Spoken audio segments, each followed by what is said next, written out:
On poursuit dans un monde d'entrepreneurs sous le soleil de Marrakech. Nous sommes au RIM, les rencontres internationales du marketing.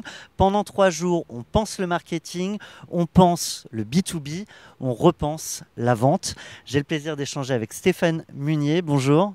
Bonjour Thomas. Stéphane Munier, tu fais partie des organisateurs de cet événement. Tu es aussi le fondateur de TBMS. Je vais commencer avec la question Macron. C'est quoi votre projet avec cet événement et plus globalement avec TBMS ? Alors, TBMS, pour évacuer la question, ça veut dire to be more specific. Et pour être plus spécifique s'agissant des RIM, c'est la 5e édition des RIM ici à Marrakech. L'idée, c'est de prendre 150 personnes, de les isoler pendant 3 jours et puis de les faire travailler ensemble pour réfléchir sur ce qui se passe aux nouvelles frontières du B2B. Repenser ou réadapter la manière dont on fait du marketing, notamment en B2B, ça veut dire aussi comprendre le monde vers lequel on va. Dans quel monde on va ? Écoute, dans quelques mois, on change de décennie. Suppose qu'on est, à l'instant où on parle, là, on est en 2029. Et puis on se met à regarder dans le rétroviseur. Waouh! On a été dans une décennie où il y a eu des changements incroyables, que ce soit l'intelligence artificielle, les écosystèmes, la fin de la globalisation, de la mondialisation, les changements de comportement des consommateurs, la pression sur les entreprises avec l'impact sociétal, environnemental.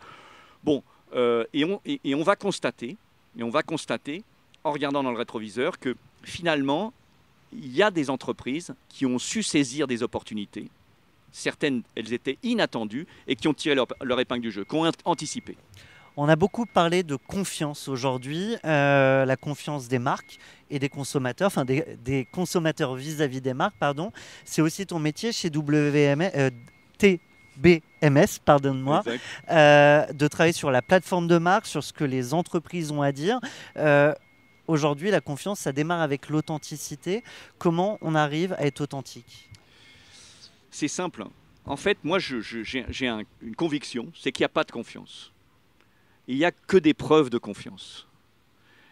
Et donc, si on pense que le storytelling est la solution à toutes les difficultés que peut rencontrer la marque dans la fidélisation, dans la consolidation de sa relation avec ses publics, on se trompe. Il faut passer du storytelling au story-proofing. Parce qu'il peut y avoir les retours du bâton aussi au storytelling. Ouais, et puis, oui, il peut y avoir des retours du bâton, et ceux-là, ils impactent principalement les marques qui parlent des deux coins de la bouche, comme on dit. Je ne connaissais pas cette expression. Tu veux dire quoi ? Je veux dire qu'il y a un décalage entre ce que l'on dit et ce que l'on fait. Dans les cosmétiques, elles sont en train, certaines, d'en faire la triste expérience, parce qu'il y a cette fameuse application Yuka qui permet de juger, de scanner. Et ben voilà, hop, alors les consommatrices, clac, elles dégainent le Yuka, et puis immédiatement, elles ont un indice sur la qualité environnementale et santé du produit en question. Bon, alors tu peux être une marque qui n'a rien construit autour de ces thèmes-là, mais si jamais tu as un discours et une plateforme de marque qui repose sur ces thèmes de on est naturel, on est bio et on fait du bien pour l'environnement, mais que la réalité c'est que tu fais le contraire, eh ben, tu as fait fausse route complètement.